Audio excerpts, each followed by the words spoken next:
Thank you for tuning into our podcast, Canal Days, What Life Was Like in the Industrial Connecticut River Valley of Massachusetts.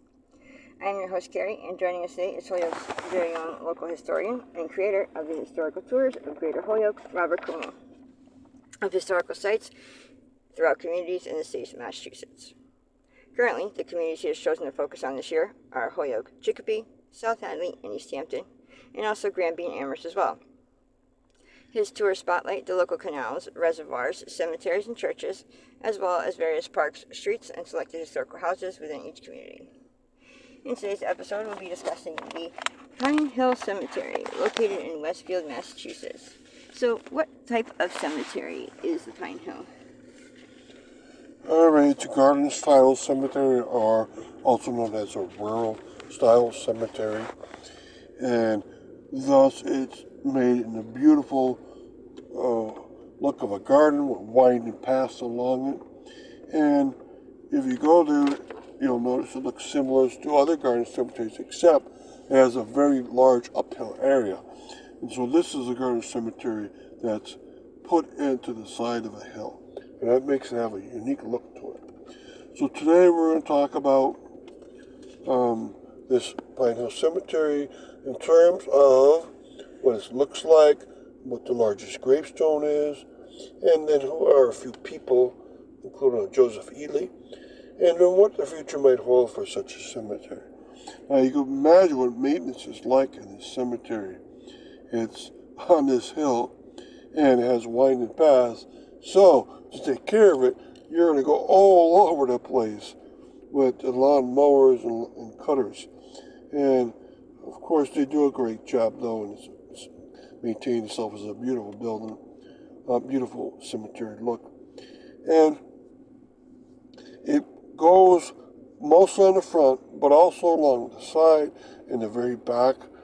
And there's a woods connection from the back to the front. So if you know where that is, you can get around quickly there. So it seems like it's divided in three parts, but there are connections around the area. So it's one of those kind of cemeteries we want to visit, especially when the flowers and bushes and trees are in full bloom. So May through September, it looks quite gorgeous in the cemetery. And what is the largest grave display within the cemetery? Alright, the largest one by far is the Albert Steiger location, where he's buried out with some of his family. For their display, they have two pillars and 5-column look to it, and it's positioned near the top of this hill, so it dominates the area itself. And my page has a connection so you can look at this beautiful display. And he's a kind of guy that loved very much Art Deco style architecture for his buildings. He was a retail store owner, and he loved to have ornate buildings, and thus you could see why he would love this outdoor display so much. And Albert Steiger's history I have on my webpage and many different sites. He mostly lived in Holyoke, but he was born in Germany, and his younger age, he lived in Westfield. And so when he died, he was buried out there in his former youth location, and so his wife, his parents, and some of his children are also buried out there.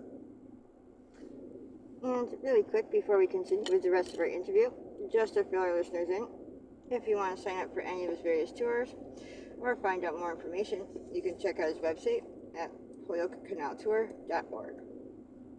And there you can find podcasts and videos of the stops on each of his tours, as well as photos and text of the historical sites throughout as well.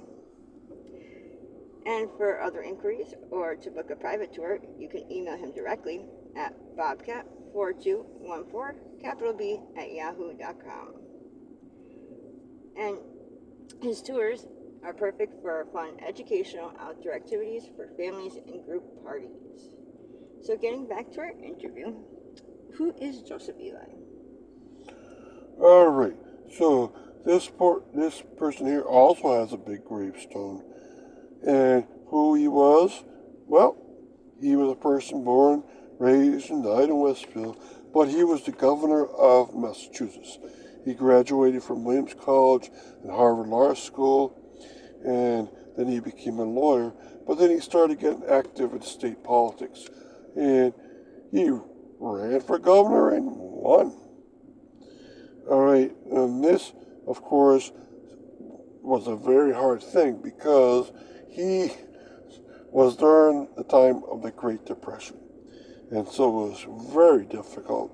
But he did a decent job, and he stayed very active.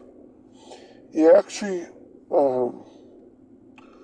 wanted to go into national politics too, but of course it was so difficult.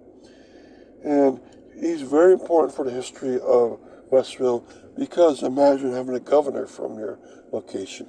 Very few people have that. And what does the future hold for the cemetery?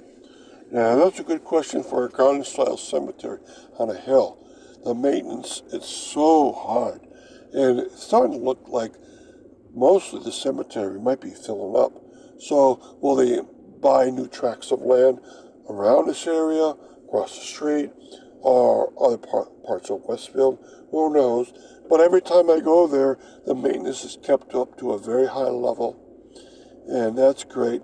I wish they put a little more flowers around during the summer, but they do have lots of bushes and trees, and it looks very nice most of the time.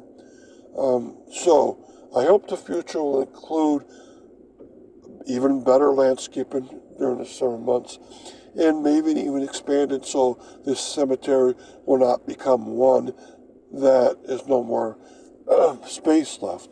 Because in a lot of those cases, you don't get enough money, and then the maintenance starts going downhill. So hopefully the future will be bright. And thank you, Robert, for educating us on your tours and historical topics of expertise. And I want to thank our listeners and check out a large selection of our other podcasts on our website as well as on SoundCloud.com. And be sure to stay up to date with new podcasts and videos posted daily. And thank you for tuning in.